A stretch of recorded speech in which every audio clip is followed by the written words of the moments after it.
we can teach everybody a mantra. And there was a clinician that was just telling me she reported back that she was teaching this to her patients with good effect. Mm-hmm. And the mantra was, Don't ask me how to spell it.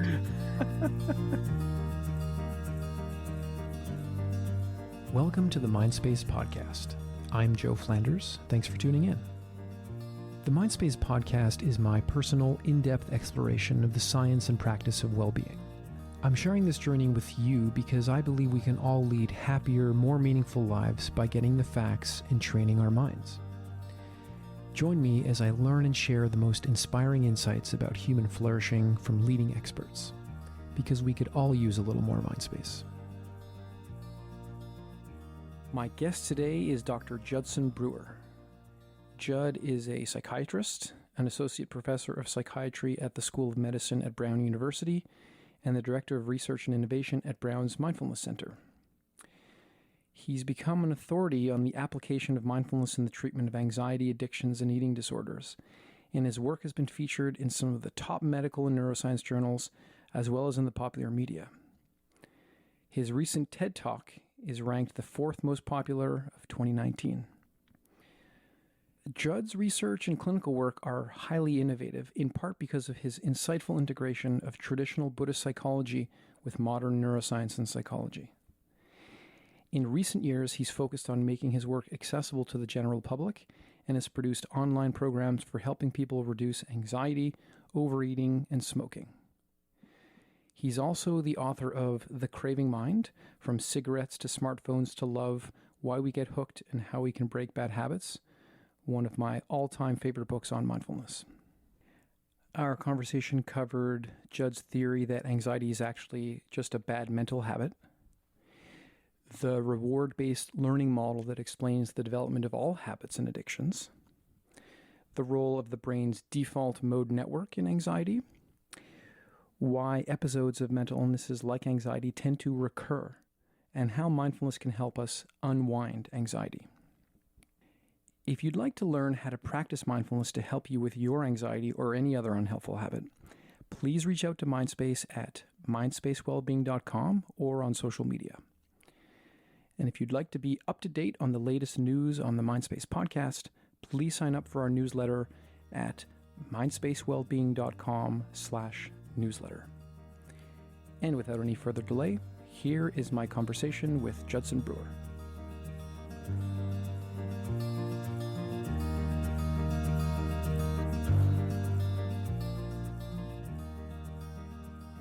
All right, I'm here with Judson Brewer. Welcome to the podcast.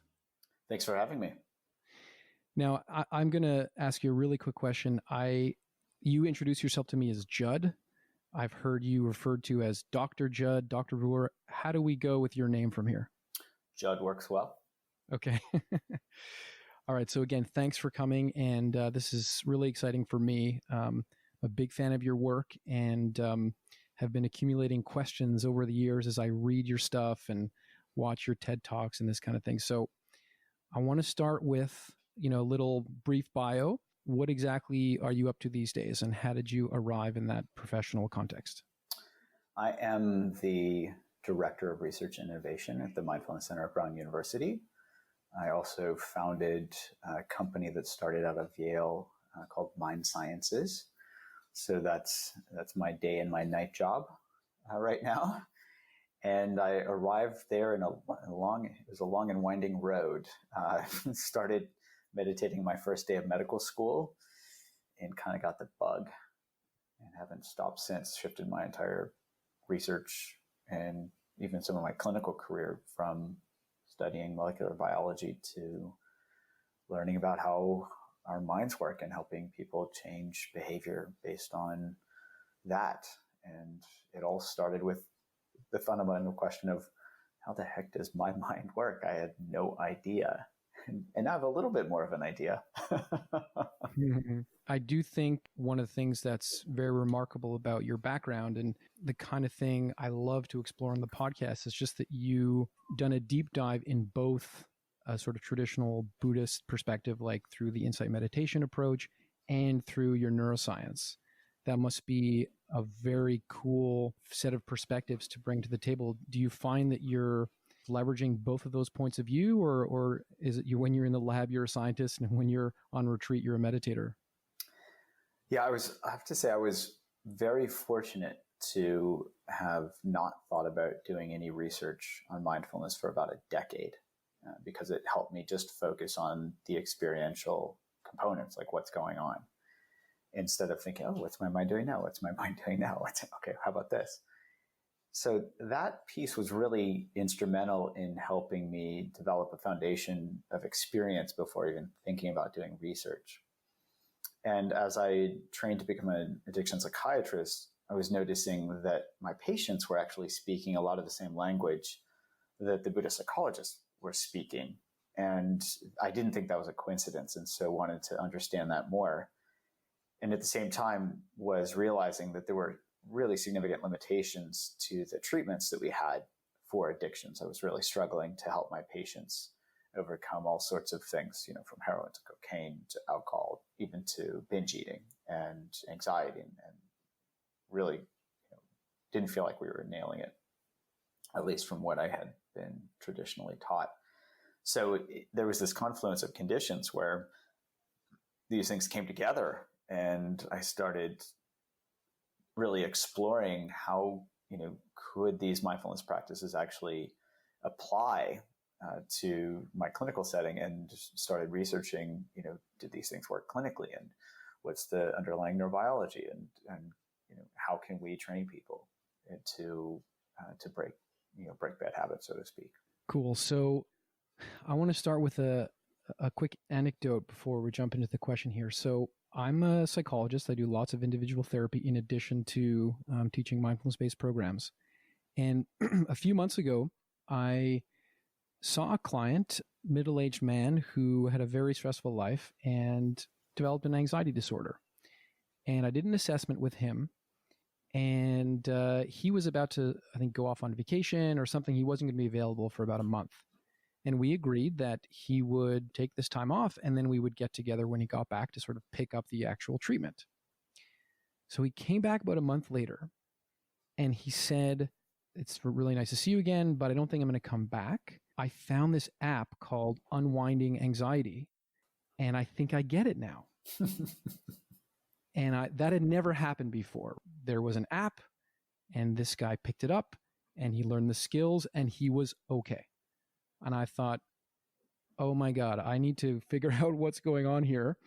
And that's one of the reasons why I actually wanted to reach out to you. So Unwinding Anxiety is your app to help people deal with anxiety. And I really want to understand what you now understand about anxiety that helps you be so effective with that program. So let's start with the basics.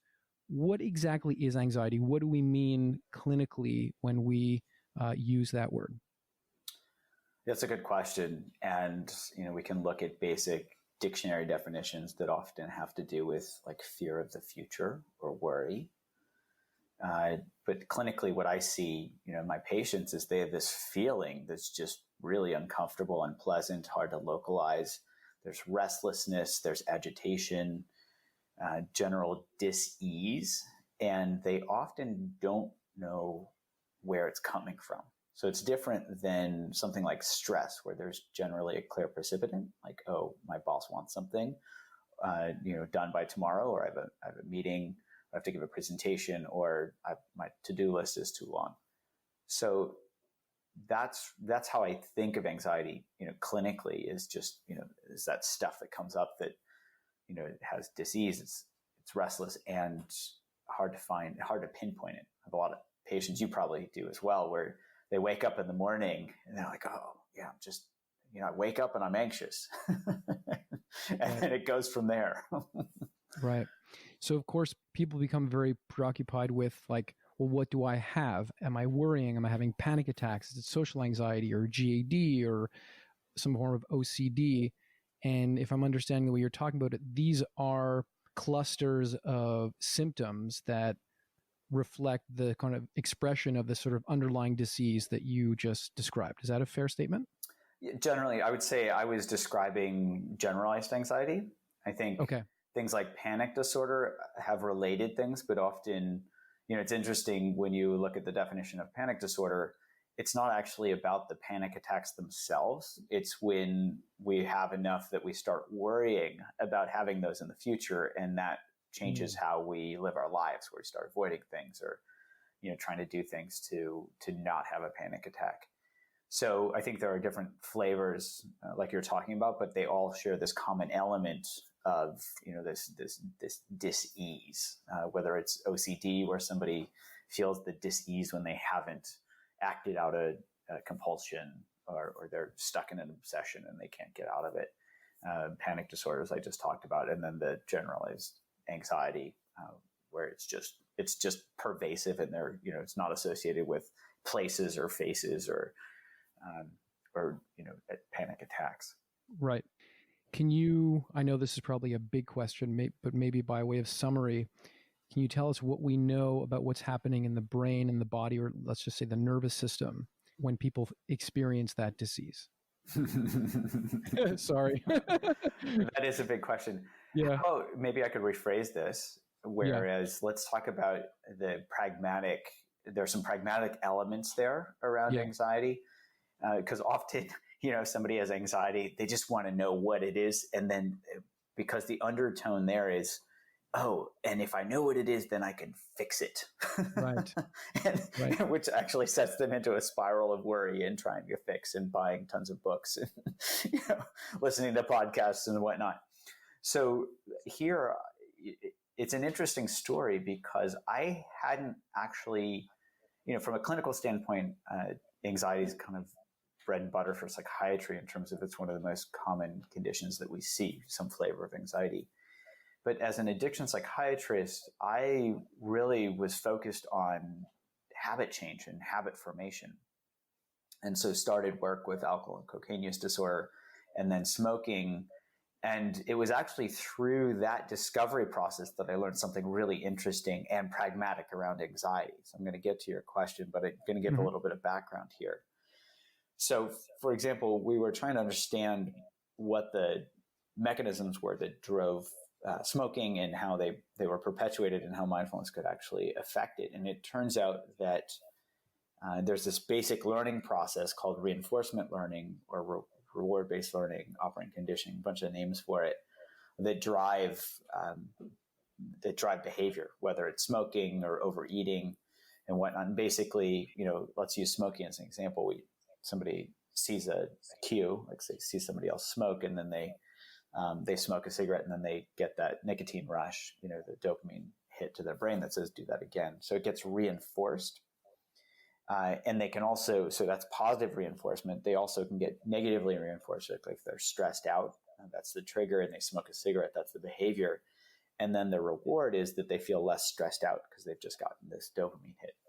So we were trying to understand this from a cognitive neuroscience perspective with smoking, and then realized that this actually applies to eating as well. We'd done some studies with smoking and found that mindfulness training could actually target the specific reward-based learning mechanisms, got good efficacy, like 5 times the quit rates of gold standard treatment, and then went into eating, and we're seeing the same thing. And you can imagine, we're stressed, we eat, we feel better, binge eat, those types of things. Same mechanism. We started developing app-based trainings for that, got like 40% reduction in craving-related eating. But it was then that I learned something really interesting. 2 things. One was we could see this convergent mechanism. So whether it was smoking or eating, mindfulness was actually targeting this reward-based learning mechanism. But the other piece that we were noticing that was really fascinating was that people were coming to me from our eating program and saying, I eat because of anxiety. Can you develop a program for anxiety? And I said, well, I'll look into it. And there's this whole literature showing that mechanistically that worry in particular and anxiety can be driven in the very same negative reinforcement process that eating is perpetuated, that smoking is perpetuated, that any addiction is perpetuated. So it really just widened my understanding of how anxiety actually, it manifests and is perpetuated. that there could actually be a learned and habitual component of anxiety totally blew my mind. But it also gave me a great amount of hope, because in psychiatry, we don't have very many medications that help anxiety. The SSRIs and some of these medications can help some people. Benzodiazepines are generally, the recommendations are not to use benzodiazepines for longer than 2 to 4 weeks for a number of reasons. And so there just weren't very many medication options. And so this opened up an avenue of exploration where we could really address this learned component that I had never even considered before. I never learned it in medical school or residency, but here was this literature that was actually fitting. And so there's the roundabout way to saying, here's a piece of anxiety that manifests. If we think about it from a reward-based learning standpoint, you need a trigger. So anxiety itself, the feelings of anxiety, could be a trigger or fear or something like that. And then the habitual behavior is we worry or we try to figure something out or try to fix it. And then that reward comes with either avoiding the negative emotion in the first place because we're caught up in worry, or maybe occasionally we learn something and we're like, oh, maybe I can fix it. But the problem is when we don't come up with that solution, the worry itself is not very pleasant. So it feeds back into anxiety, and then we start worrying that we're worrying, and then we get into this death spiral, so to speak, or this go over the event horizon into the black hole of anxiety, where it's just feeding on itself. So I don't know if that gets at your question physiologically, but from a cognitive neuroscience standpoint, it at least gives us a behavioral mechanism that we can start to look at. And then there are specific brain regions that we can look at as well that line up with these. But we can pause there. Yeah, I do want to pause there because when you presented that idea at a conference I was at, it really resonated with me. I just think it's a really powerful idea that anxiety is a habit. It is, in a way, an addiction. And it's very counterintuitive to people because it's incredibly unpleasant, and there isn't the same clear sort of reward. So if someone is smoking, whether it's the nicotine or whatever the addictive component is, it's very clear there's a nice sort of physiological or experiential moment where there's either some relief or some pleasant buzz or whatever. You can make the same case about eating, but to suggest to somebody that they're addicted to worrying or that they've developed a habit of worrying, it can be very counterintuitive. And I just love to unpack what you said. And if I'm getting it right, it's the notion that something happens, somebody gets stressed out, or there's some kind of threat cue, and then they start to think about the future or think about trying to fix it. And the thinking itself provides the person with the hope or the possibility that might resolve whatever is going on, let's say, emotionally. And that possibility becomes the reward, and they just move into thinking every time there's some kind of threat. Is that a fair summary? Yeah, I think so. I think the analogy that just comes to mind is, we're in trouble and our mind says, I'll save the day, But the reality is it's kind of like playing the lottery. And we think, oh, maybe I could get rich if I play the lottery. And maybe we can get rich if we play the lottery. Maybe we can solve whatever our problem is. But the likelihood that the problem is going to be solved, for example, with anxiety, where there's this feeling that comes out of the blue, is kind of like playing the lottery. Occasionally we'll figure something out, but it might not even be causally connected. It might, we might feel a little bit better at the time, but then the next time we go and do it again, it doesn't actually fix it. Well, and isn't there an important distinction between situations where we have control, where problem solving will actually resolve the problem, and situations that are out of our control, and thinking about it and investing more energy is sort of a waste and might create the illusion that we're solving the problem, but actually is not. Absolutely. I think this is one of the critical distinctions between planning and worry. So, we could plan the trip to the airport, once and maybe double check it to make sure we haven't missed anything. But if we go and start redoing that over and over and then start worrying about, is there going to be traffic, or, maybe the taxi's going to be late, or, maybe there's going to be a sudden snowstorm in June, whatever. That doesn't count as planning. That counts as worrying, and it isn't going to actually help us get to the airport. So I agree with you. I think there's a critical distinction there. And some of that is looking to see, is this useful? Is this not useful? So planning, useful. Worrying, does it actually help? We can ask ourselves. Right. Okay. So again, the rewarding aspect of worry is the promise that we might be solving a problem. And we just keep going back to the well. That, and occasionally, one of the other hypotheses is that it helps us distract ourselves from the actual underlying emotion, if it's fear, say, or even anxiety. Okay. So the distraction is just sort of a temporary relief of that unpleasant feeling. Yeah, absolutely. So worry can distract us from a feeling of fear or dread, or even of anxiety itself, because the worry feels like we're doing something, whereas anxiety just feels like we're completely out of control. It's doing us. Okay, what about these metaphors that people use, or these models that people use around saying that anxiety is the sort of activation chronically of the fight or flight system? Do you endorse that metaphor in this context? I think there are some related elements, but if you look at fight or flight, it's adaptive. And it actually works at a time scale that's much faster than anxiety does. So if fight or flight were working at such a slow time scale as anxiety does, we'd all be dead, because we wouldn't actually have fought or fled or flight, if whatever, taken flight. So there's a physiologic response that says, hey, bus coming, get out of the way.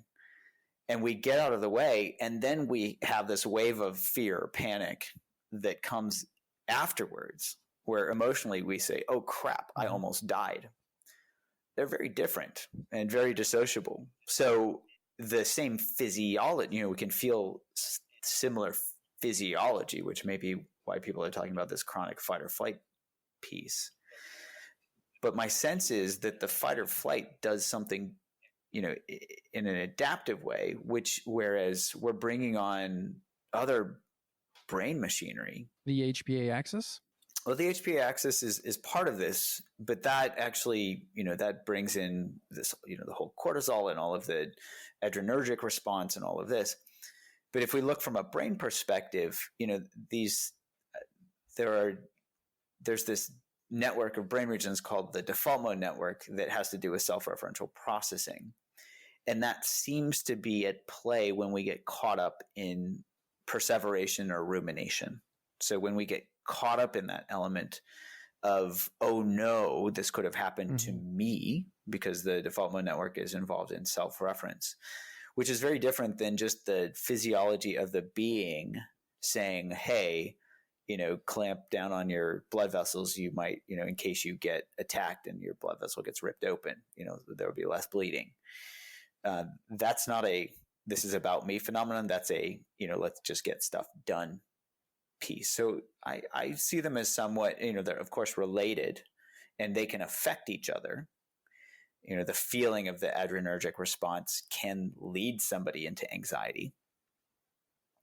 And if that happens chronically enough, it's hard to, even the thoughts of anxiety can trigger somebody to have an adrenergic response.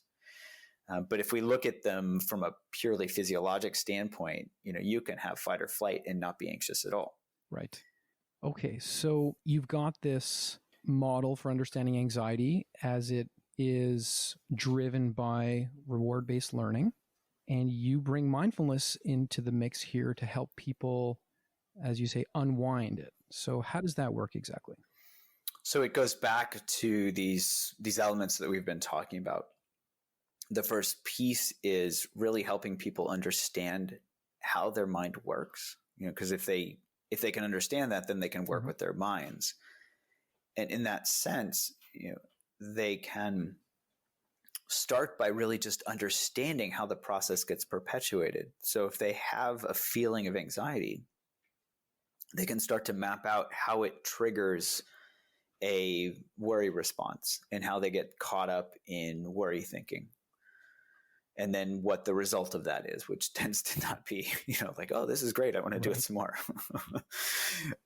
So they can just start to see how the elements that they're actually adding to it are leading to negative outcomes. And what that does is help their brain kind of recalibrate how rewarding that behavior, the worry behavior is itself.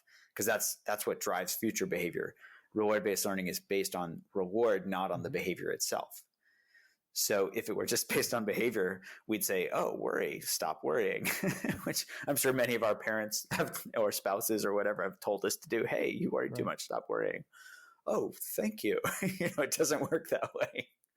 We worry that we're worrying. It spirals out of control. But if we focus on the results or the reward and say, that's not very rewarding, and see that very clearly, that's what mindfulness can then help us do. Once we've mapped this out, we can see, oh, this is not very rewarding, which then drives disenchantment with the process itself. And this is actually super clear in the early Buddhist teachings, where it's written in the Pali Canon, where the Buddha said, it wasn't until I explored gratification to its end that knowledge and vision arose. And the way I interpret that is he was really, really exploring reward-based learning. How rewarding is this behavior? And it's only when we see that this is, there's no juice left in this fruit that we become disenchanted with the behavior. And that then starts to have us look for other things. And I think of this as looking for the BBO, the bigger, better offer. So we first have to see how this isn't serving us. And we learn that by seeing how our minds work. And then our brain starts looking for something better. And this is where we can bring in mindfulness practices themselves. And I love that if you think of the second factor of awakening, Dhammavicaya, as interest or curiosity, what feels better? Fear, anxiety, panic, or curiosity? It's a no-brainer, I guess, to our brains. And I see this in my patients with addictions as well. Curiosity feels much better than craving. So when we can then train them to just be curious about what the feelings of anxiety feel like in their direct experience, they can start to realize a number of things. One, these are just feelings. These are just thoughts, as compared to being identified with these things. Two, they can see that these don't last forever. And this is challenging because a lot of folks with anxiety really feel it all throughout the day. And they say, well, my anxiety does last forever. And I say, well, let's explore that. Does it get stronger? Does it get weaker? Is there worry that feeds it? There are lots of ways to explore the impermanent nature of the feelings.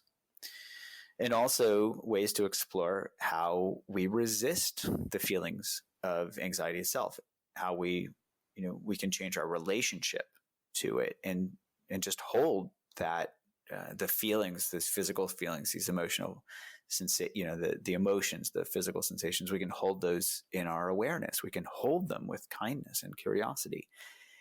And that holding, where we're providing that holding environment rather than pushing away or trying to do something, helps us move into a completely different relationship. And I've had a number of folks report back, remember one person who, said that she was really blown away by the curiosity, because when she really trained herself to bring curiosity to the fore when she was having panic, she could, curiosity just felt better, and she could notice that these were just feelings rather than, something that she was so identified with. And it really helped her just be with panic attacks and really unwind from that, which helped that whole process itself unwind. Does that make sense? Yeah, no, I'm totally with you. And I want to keep going with that. But first, I want to clarify something. I'm a little confused because at first we talked about how anxiety or worry can be rewarding. That's what sort of drives the formation of the habit. Mm-hmm. But then, as you know, someone using your app or someone bringing this approach to getting over their anxiety, they learn that it's not actually rewarding. So, what's the distinction there? So great question. So there are a couple of pieces here that they can start to unpack. One is, when they look at the rewarding aspects of worry, how good does it actually feel to worry when they, in their direct experience, they've just thought of worry as, well, I'm going to fix this. And it might be kind of, it might feel a little uncomfortable, but I'm doing something. Mm-hmm. So they can unpack the direct experience of what it actually feels like to worry as compared to, I don't know anything else besides this. So I'm just going to do this and I'm going to keep doing it. And it feels like the only thing to do. So in one sense, it gets reinforced because, it feels like they're in control. But the direct experience of quote unquote being in control can be explored, and they can see, well, how rewarding is this actually? It doesn't feel that good. Mm-hmm. Does that make sense? Yeah. So on an experiential level, it's not very rewarding or it doesn't feel good, but that doesn't change the fact that on a physiological level, the sort of temporary relief, whether it's by a distraction or the sense that they're getting something done, might be reinforcing the behavior. And then, if I'm understanding, you're introducing an alternative way that has less experiential downside. Are you with me on that summary? Yeah. And I think an analogy here is, I have a lot of my addiction patients who are working with cocaine dependence, and when they first started using cocaine, it was pretty rewarding. Right. But now they're just trying to get back to zero. And so they're kind of using it to catch up. And I think the same is true with worry. At the beginning, it seems like it's a good idea to our brains because, we're planning, we're getting in there doing something. But we don't realize that it doesn't actually help fix the problems. It actually just makes things worse. But we haven't noticed that. Right. So I am agreeing with you. Yeah, so that's a really nice nuance. And I want to come back to where we were a moment ago before I asked for the clarification and talk about this new way. So you talk about bringing curiosity and being with this unpleasant experience in a new way. When you start to pay attention to your experience, there are some kinds of experiences that are contracting in their energy and some kinds of experiences that are expanding. And maybe you can just pick it up from there, and how you paying attention to that quality of experience can really drive a new kind of reward-based learning to get over anxiety. Yeah, this is really live for me right now. My lab was just meeting because we're trying to work out an operational definition of this, kind of this somatic state. Mm-hmm. Because it doesn't seem, there's some concepts in the literature that seem to line up, but the experiential component is so clear. We see this over and over and over again. We want to have this be something that we can really, really explore in a more fine-grained way. So the way we're thinking about this is this open and closed dichotomy. This is related to the emotional feeling of contraction or expansion and contraction. And it relates the somatic experience to the emotional feeling. So, for example, if somebody is afraid, that would fall into the category of closed or contracted, which makes sense because, if we're being chased, we want to make ourselves as small a target as possible for whatever's chasing us. And the opposite of that would be something like joy, where we feel this joy or love or connection, where we're feeling this expanded, more connected quality with the world or with somebody else. So experientially, I think we all know what these states feel like. And from a reinforcement learning standpoint, we can start to look to see how they can help us change behavior. Because our brains are, as I mentioned, our brains are looking, they're always looking for something more rewarding. So if I asked you, Mm-hmm. And I think you have a pretty clear sense for this now, right? Closed versus open. Mm-hmm. What feels better, closed or open? Yeah, obviously open feels better. I'm going to let you keep going because I have another question about why I sometimes choose closed even though open feels better. But let's go back to what you were saying. Yeah, so we'll put a pin in that. We'll come right back to that.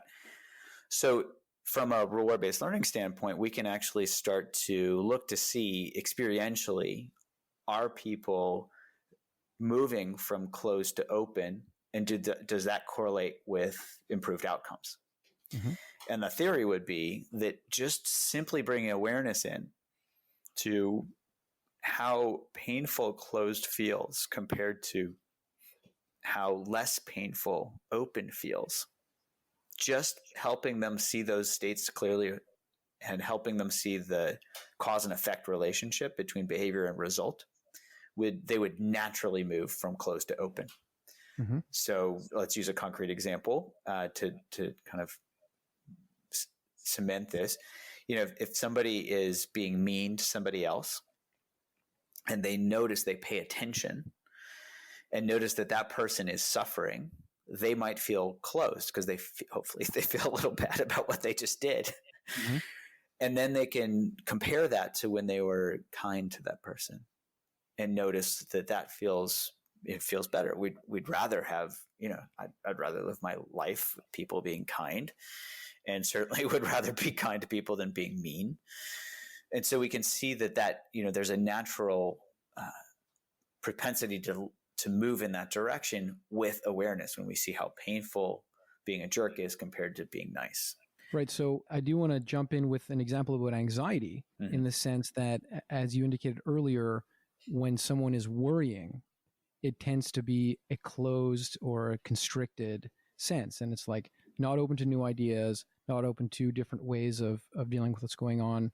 It's painful, it's uncomfortable, versus bringing more of a mindful awareness to that experience. There's curiosity, there's openness, there's interest, and that is more expansive. Yes. And isn't it the case that expansive feeling becomes the new reward? Absolutely. So that's the magic. I hesitate to say magic because this isn't like waving a wand, but I would say this is the beauty of the simplicity of these practices. And I think, and we've written about this, I think that the Buddha actually described reward-based learning way before paper was even invented. And what he was highlighting were these qualities of experience that just feel better. And so we're going to naturally, they're more rewarding. So curiosity is more rewarding, et cetera, et cetera, et cetera. So that's it. And it's not that we have to change anything. It's not that we have to do anything, but all we really need is to simply bring awareness and help our brains link up cause and effect. Right. Cause and effect. And with anxiety, when I'm anxious, the effect is I'm more, or when I'm worried, I get more anxious. When I'm curious and simply hold my, bring awareness to the physical sensations, to the thoughts, I can start to see that these are just thoughts, these are just physical sensations. And that already changes my relationship. I'm less identified, and that feels better. And so we just rinse and repeat. We do it over and over. Right. So I love the fact that you talked about magic, because it does raise the question.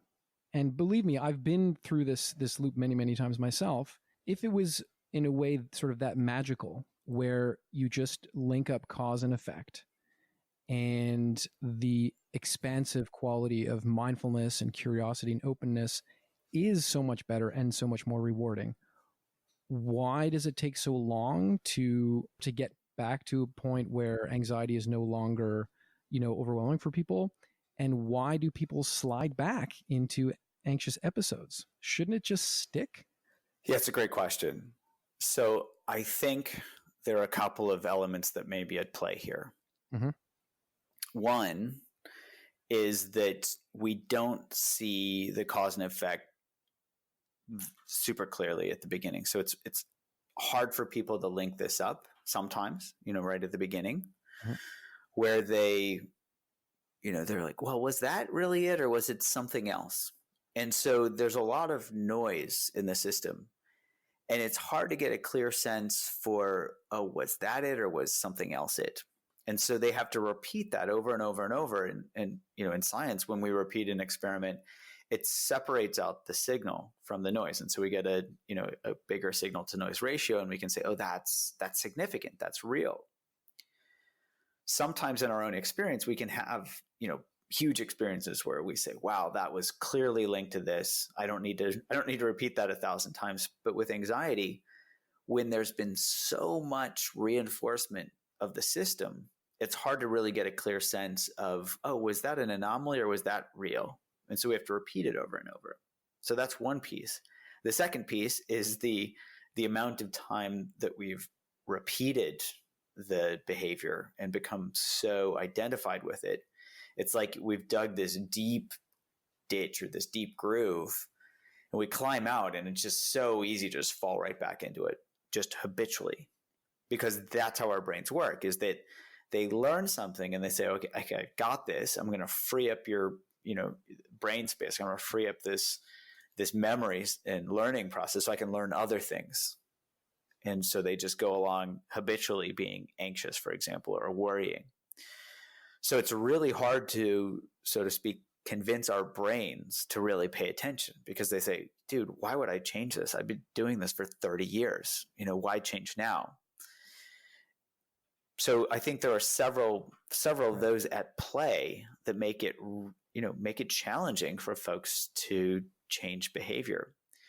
There's one third element that might even be more challenging, which is this whole thing about being identified with our thoughts and identified with our emotions. That gets reified anytime we look in the mirror. Oh, I shouldn't say it that way, but that's a pretty sticky thing. Mm-hmm. And to even imagine, which isn't going to move us very far because we have to directly experience this, but to even get us to the place where we can start to explore, oh, I am not my thoughts. I am not these sensations. And to even know what it feels like to be aware of as compared to be identified with can be really challenging for some people. And so that can take a long time to really just get a handle on, oh, this is what they're talking about in terms of, having awareness of a sensation rather than being identified with. Right. So this is a really interesting point of conversation, because there's no question in my mind anyway that we are now moving towards Dharma territory. And of course, this has been more and more recontextualized into mainstream psychology and the mindfulness framework. But we're really now touching on the no self teaching. And I know in sort of navigating this territory with my clients, this can be very destabilizing. So like, what do you mean I'm not my thoughts? What do you mean I'm having a craving and that's not me? And you even had this, sort of funny language. You're like, oh, well, dude, stop doing that. Like as if we have a conversation with something. Yeah. Like, how do you navigate this in a way that doesn't suddenly make you seem like an esoteric spiritual guru? Yeah, it's a really good question. And I think this is a really important one, because sometimes we can inadvertently kind of go down the road of, well, I'm going to explain this intellectually, because we're actually hiding from the direct experience because we can't explain it well. Right. So here it's really important. This is a great way to kind of keep us honest in terms of, do we actually understand what we're talking about experientially? I don't remember if I think it was Joseph Goldstein that described this simple way of exploring this, which is, am I taking something personally? And that can kind of help with the existential threat of, right. What do you mean I don't exist? Of course I do. I just drank that tea or whatever. That's not actually the problem. Drinking tea is not a problem. Somebody drinking tea. The problem is when we take things too personally. And so that's something that I find much more accessible for people, is to ask, well, what's it like when you take something personally? I think most folks can relate to that. A simple example would be, somebody saying, well, that's a dumb idea.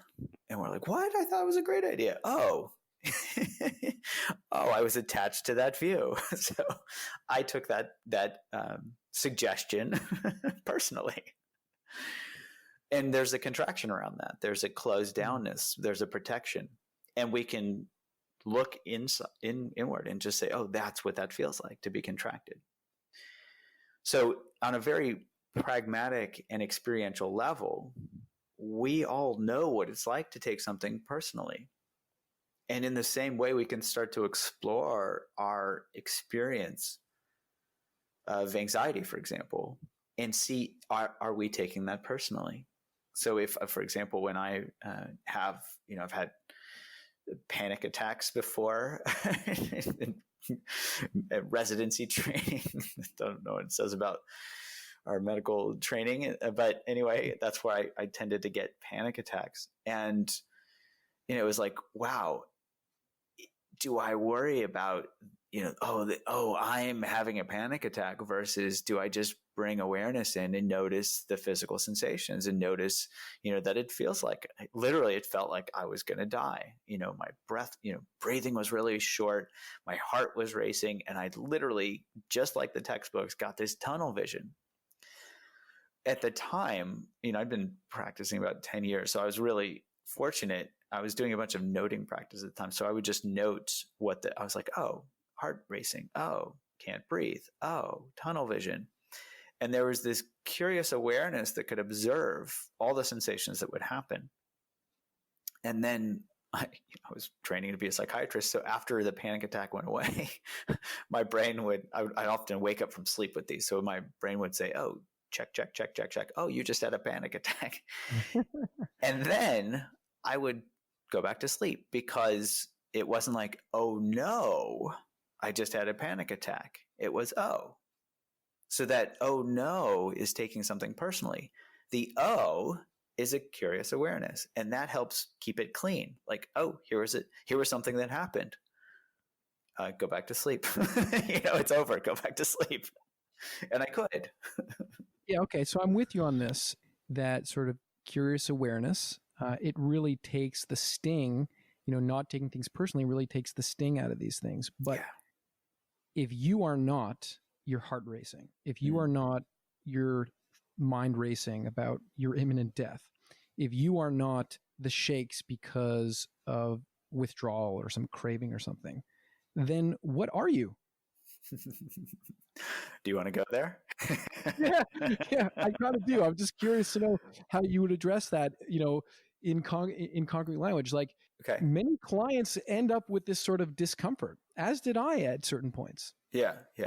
So let's go there, and then we're going to come back to pragmatics, because from a pragmatic standpoint, with my patients, I don't often find that it's helpful to go there. Right. And so they say, what do you mean?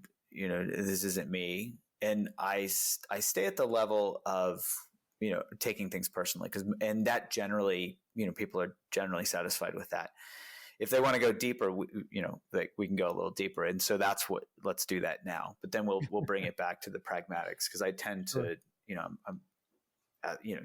you get this as a clinician. It's like, well, what's really helpful here? We could have a great intellectual discussion, and how is this going to help people? So we'll make sure we always tie it back there.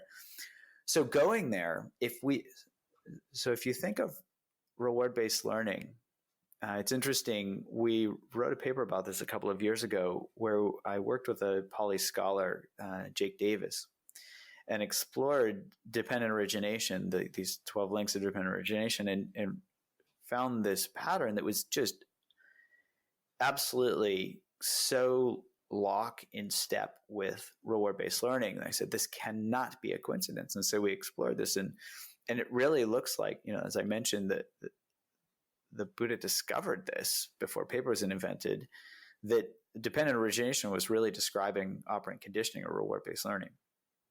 And if you look at dependent origination, it talks about the details of the 12 links aren't as important for this discussion as one element, which is, we have this craving, so tanha. So we have this craving and then this becoming, where we kind of form a sense of self based on our previous behavior, based on our actions.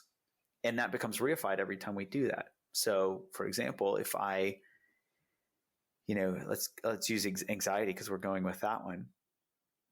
If I feel a feeling and then I associate that with a thought, oh, I'm anxious, then that gets reified to the point where we wake up in the morning and the first thing we look around for is, our body sensations. And then our brain's like, oh yeah, you're anxious. And then it's like, boom, those sensations come up, again, and suddenly we're like, wow, I just woke up and I'm anxious and I don't know what it was. These habits get formed around the reification of a sense of self. And so if we, the more we live certain experiences and the more we reinforce them, the more we become identified with them to the point where they define who we are. And so we've certainly, met people like, oh, that guy's an anxious dude, or that person's, he's angry.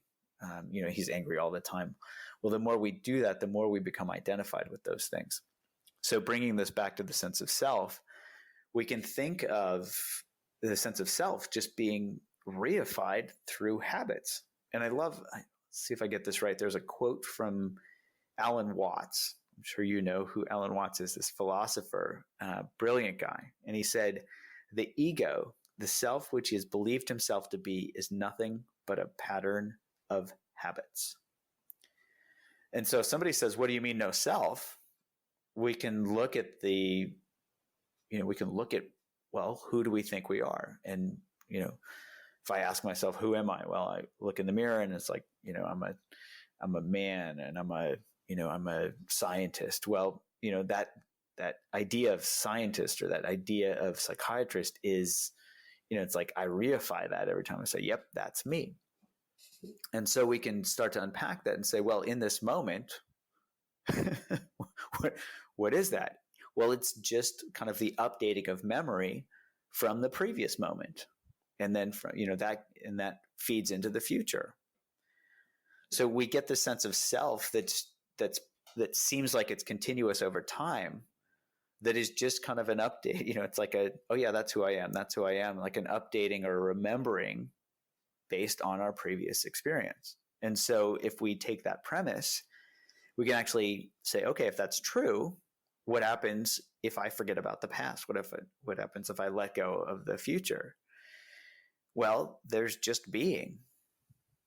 And so it's not that I'm not being, but the sense of self of I am this might just, rest as a potential in the moment when it's not being reified. And I'm just simply resting in awareness.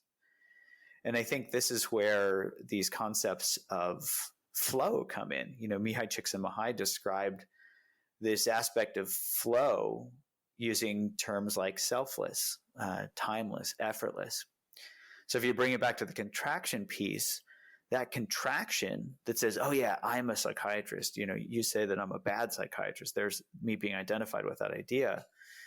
That reification says, this contraction says, yes, that's me. Well, when we start to let go of that and expand and expand and expand, we start to lose a sense of who we are experientially, because we lose that boundary between the self and the rest of the universe. And then we move into flow, which is completely selfless, yet it's an experience that's happening. Mm-hmm. So hopefully I didn't lose you at that point. Absolutely not. I'm fully with you. And I feel like this is an irresistible opportunity to move into talking about the default mode network, because what I'm understanding is that it's this self-reflection that, if I'm understanding correctly, mm-hmm. is sort of mediated by or driven by the default mode network. The self-reflection on, oh, this is me now, and oh, this is me now, and oh, this is me now. We sort of construct the sense of self by this ongoing story about who we see ourselves as each moment, right? Yes. And so I'd love to hear you talk about, how mindfulness sort of helps, I don't know, decommission the default mode network, at least temporarily, and make us maybe a little less dependent on it or reliant on it on a day-to-day basis. How would you frame that? Yeah. So let's just start with a clarification to make sure we're on the same page. With the default mode network, there are two main hubs. One's the medial prefrontal cortex, one's the posterior cingulate cortex, and they talk to each other all the time. The hypothesis is that the medial prefrontal cortex is more the conceptual sense of self, and a conceptual sense of self is not a problem. It's taking that conceptual sense of self too personally, where, it's like, I'm a psychiatrist. Somebody says, you're a bad psychiatrist. And so there's that contraction around, oh, no, but I'm a good psychiatrist, that lets me know that's who that's me. So the contraction piece is what I think of as the experiential sense of self. And that seems to be most readily identified, or the most readily, at least what we've studied the most, is the neural correlate around the posterior cingulate cortex. And so we've used some neurophenomenologic techniques where we can actually line up people's direct subjective experience with their posterior cingulate activity. And it seems not to be related to people having thoughts, but it's when they get identified with or take those thoughts personally, or even emotions as well.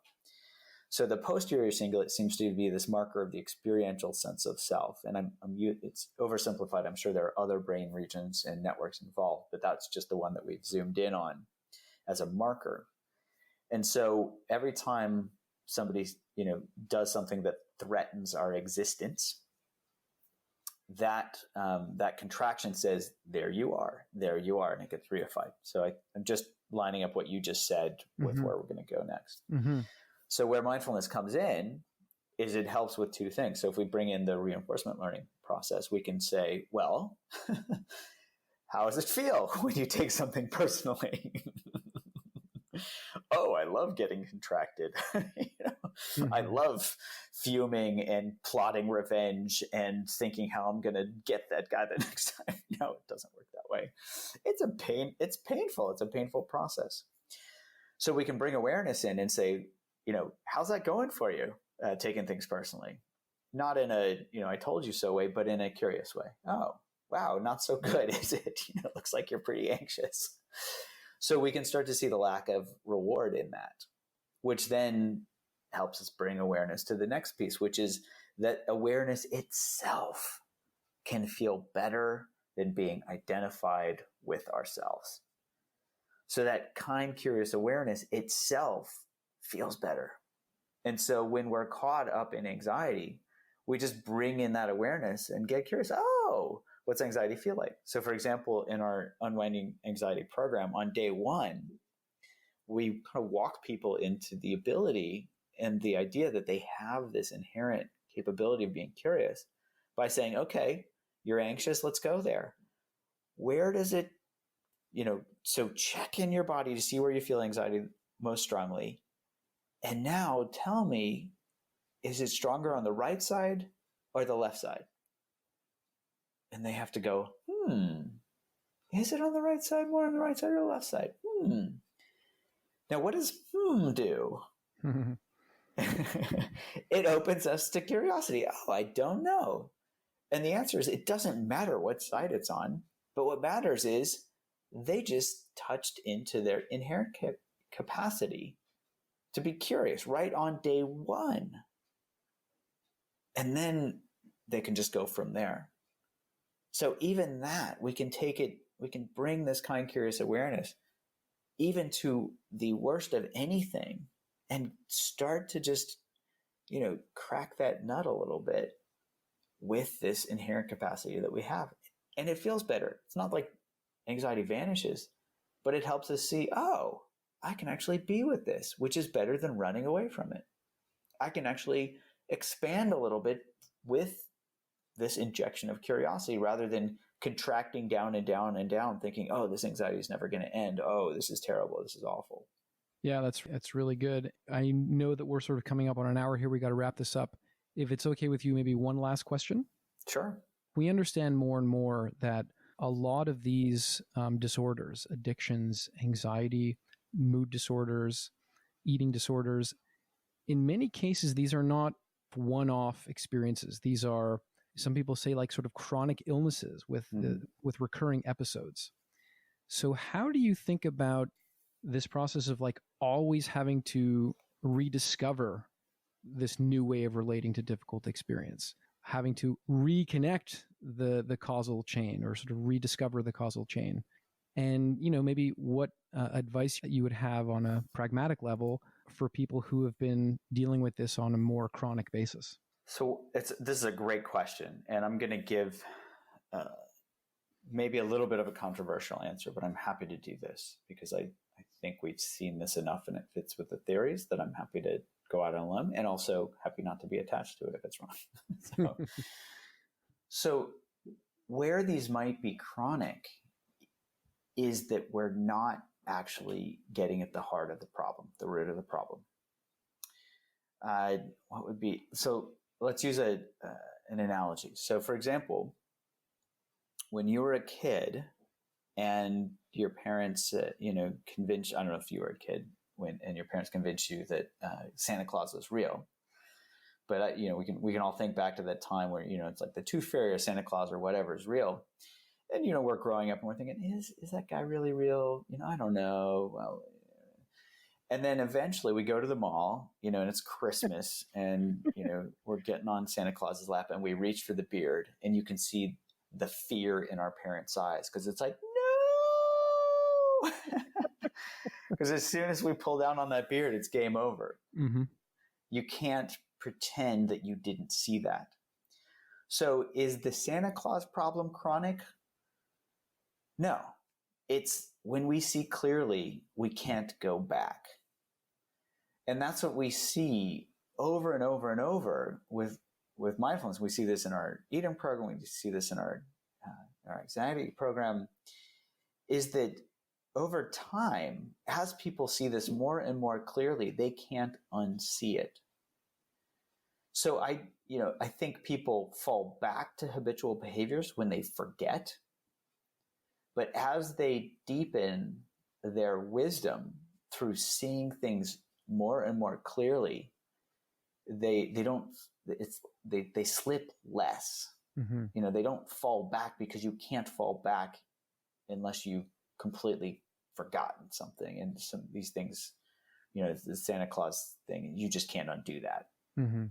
So it becomes a question of keeping that insight top of mind or staying connected to it experientially.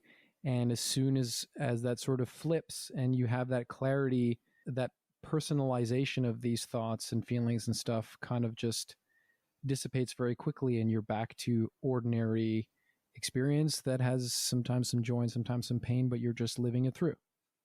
It does. And we've started incorporating these mental simulation exercises into our eating program, for example, to help people, like if they're about to eat a food, they can just imagine what it's like to eat it.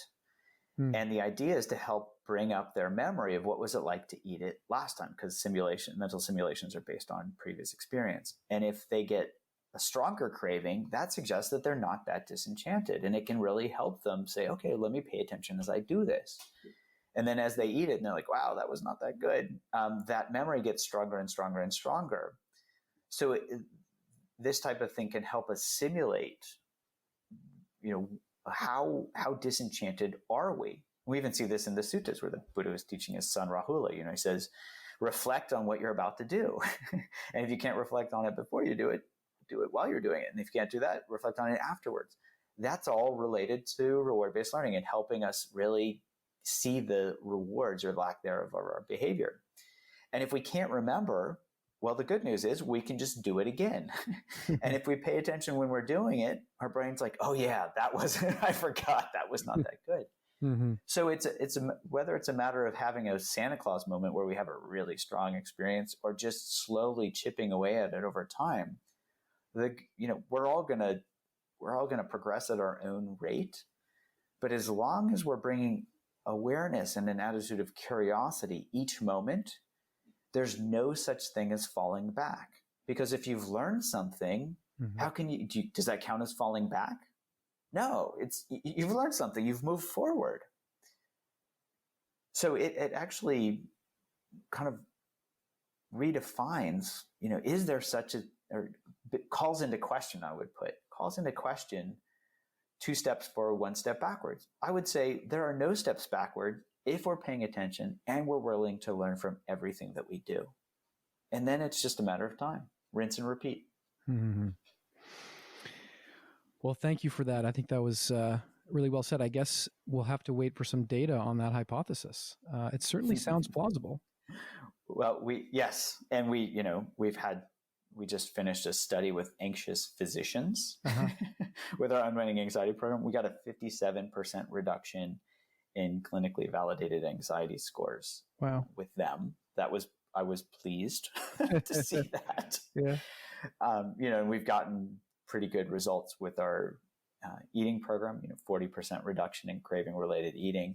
And we just finished a study that we published with our smoking program where we linked up these exact mechanisms with the brain mechanisms, where we saw that a reduction in posterior cingulate activity after mindfulness training, but not the control group, predicted reductions in smoking.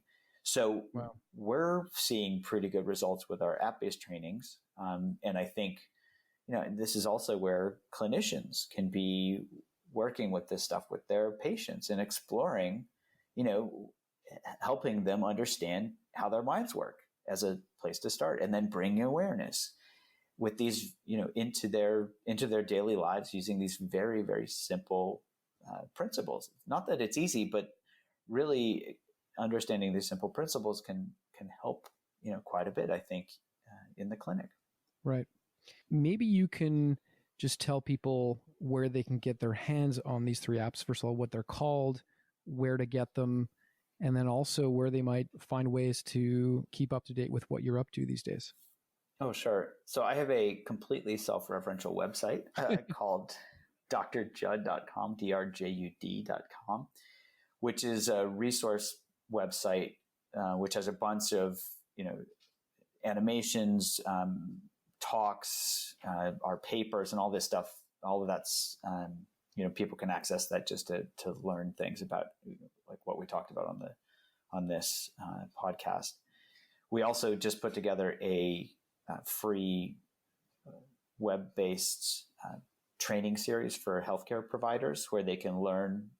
These are 20-minute videos that they can watch. They can even get CME credits through Brown University, and really just unpacks, how habits are formed, what the evidence is behind mindfulness. There's even a couple of modules on clinician burnout and resilience, and even one on cell phone addiction. So that's available through the website, and folks can also learn about the apps that way. So the smoking app is called Craving to Quit. The eating app is called Eat Right Now. And the anxiety program is called Unwinding Anxiety. And there's links to all of those on the Dr. Judd website as well. So folks can take a look at that resource website and hopefully they'll find something useful there. I have no doubt that they will. Dr. Judd, is there anything else that you think we definitely need to cover before we wrap this up? How about this? We can teach everybody a mantra. And there was a clinician that was just telling me she reported back that she was teaching this to her patients with good effect. Uh-huh. And the mantra was, Don't ask me how to spell it. But experientially, what it does is helps us tap into this openness and this curiosity that we all have. So folks can explore that mantra themselves, and they can explore using that with their patients. And I hope that it's helpful in reducing some of the suffering in this world. My understanding is that in some meditation traditions, a mantra is a very expensive thing and one has to invest. I feel like you might have just landed on a really interesting business idea. I might even turn that into a little audio clip and make it a social media meme, or try to anyway. That was super cool. I really appreciate that little bonus moment there. Thanks again for doing this, Judd. I really appreciate it. And I look forward to hearing more of the amazing stuff that you're doing. My pleasure. All right. Take care. You too. Bye-bye. Thanks for listening to the Mindspace podcast. I hope it was inspiring. If you feel the world could use a little more Mindspace, please consider supporting the podcast. The best way to do that is to leave a review on the Apple Podcast app or wherever you listen, or share your favorite episode on social media. Thanks and be well.